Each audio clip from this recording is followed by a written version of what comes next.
The world of digital effects in movies and TV shows has become expansive and impressive.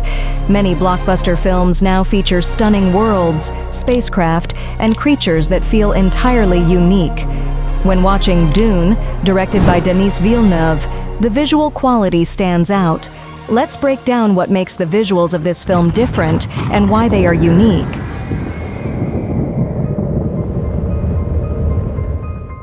In 1984, the original Dune was released, but it faced criticism for being too complicated and confusing. This was mainly because the original story was intricate, and the filmmakers tried to fit too much into one movie.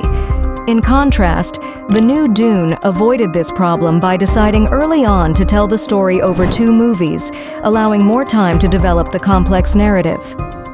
The filmmakers aimed to capture as much as possible with practical effects, using digital effects only when necessary.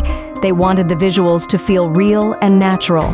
However, the film is set in a harsh desert environment with bright sunlight, which would be difficult to recreate on indoor sets. For scenes involving the ornithopters, flying machines, they initially considered using LED screens for the backgrounds, but these couldn't replicate the intense desert light. Instead, they built 2 large, heavy ornithopters and filmed them outdoors, adding realism to the scenes.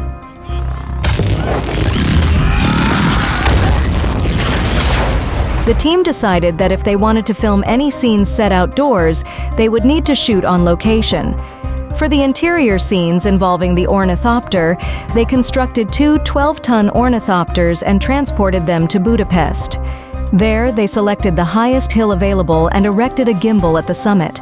This setup offered a stable, flat horizon with the flexibility to move and rotate the ornithopter. To enhance the set, they built a 7.5-meter-high sand-colored ramp encircling the gimbal, which they named the dog collar. This collar had 2 key functions. First, it reflected sunlight onto the ornithopter from every angle, creating natural lighting. Second, it served as an effective background. When filming scenes focused on the actors, the blurred, sandy background from the ramp could be seamlessly integrated with background footage they had previously captured using 6 cameras mounted on a helicopter flying over the deserts of the United Arab Emirates.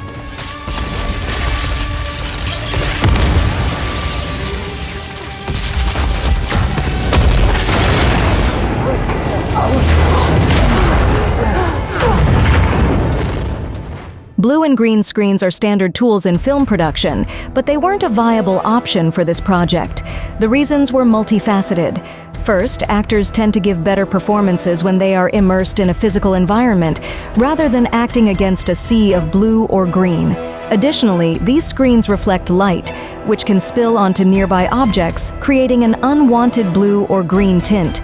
Most critically, the visual effects, VFX team needed to keep everything grounded in reality. Given the intense sunlight in the shooting locations, almost every surface becomes reflective. If blue or green screens were used, their reflections would be noticeable, ruining the realism. The solution was to use sand-colored screens, offering several advantages. It allowed actors to remain in a more realistic setting, enhancing their performances. Moreover, any color spill from the screens would blend naturally with the desert environment. Reflections from armor or skin would maintain the desert's aesthetic without introducing unwanted color casts. An interesting aspect of sand-colored screens is their versatility. By shooting with these sand-toned backgrounds and then inverting the colors, the filmmakers could create a virtual blue screen. This works because sand tones are opposite to blues on the color wheel. Despite some minor color loss due to varying sunlight, extensive testing showed that this solution worked remarkably well. You see only fragments. You cannot see the future without seeing the past.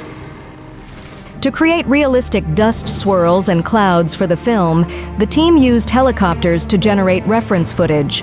For certain ornithopter shots, they filmed a helicopter from another helicopter and later digitally replaced it with an ornithopter. The sandstorm sequences were inspired by real-life sandstorm footage from Africa, provided by National Geographic. This footage gave the team a direct view of a massive sandstorm, allowing them to balance the immense scale and menacing appearance with the surprisingly slow pace at which it moves. To simulate the sandstorm on set, they used large fans to blow sand and dust during the shoots. Despite having about 18 tons of sand and dust on set, the VFX team anticipated that additional digital effects would be necessary. It might seem like a waste of time to use massive fans to move sand around when digital effects are available, but the real sand adds a tangible quality to the shots. Real sand sticks to people, bounces off objects, and interacts with itself. This natural behavior makes it easier for the VFX team to extend the effect digitally while ensuring the final result feels authentic. Even if it meant some crew members ended up with a bright orange hue, the realism was worth it. The VFX team faced the challenge of creating spaceships that looked realistic while capturing the grand scale and imposing presence of the Dune universe. These ships needed to convey a sense of awe, dominating the screen whenever they appeared.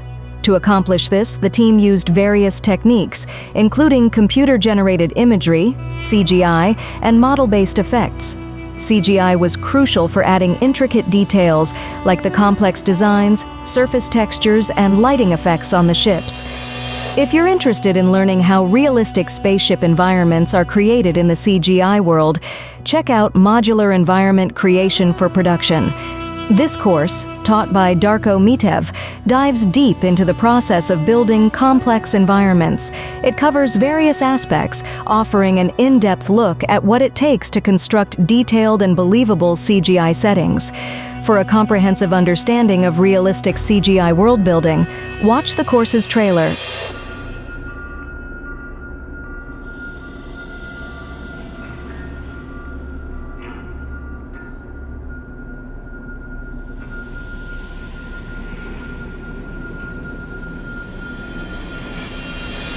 The link to the course is provided in the description, giving you access to a valuable resource for mastering the techniques behind modular environment creation for production.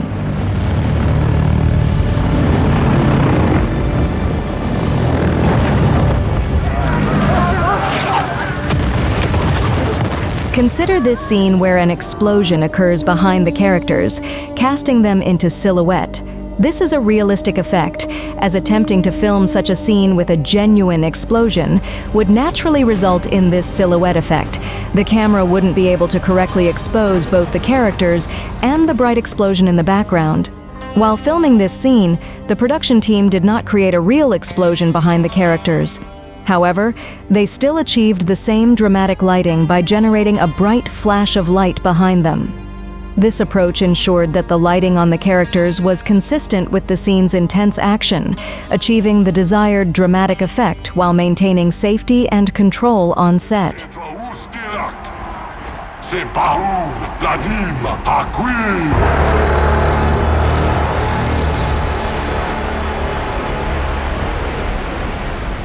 In the Dune 2, some shots seem to be in black and white, but they're actually filmed in infrared. Infrared photography and cinematography have a unique beauty because they capture a spectrum of light invisible to the human eye, creating a perspective that's both intriguing and revealing. Blockbuster films use this technique to offer a new visual angle.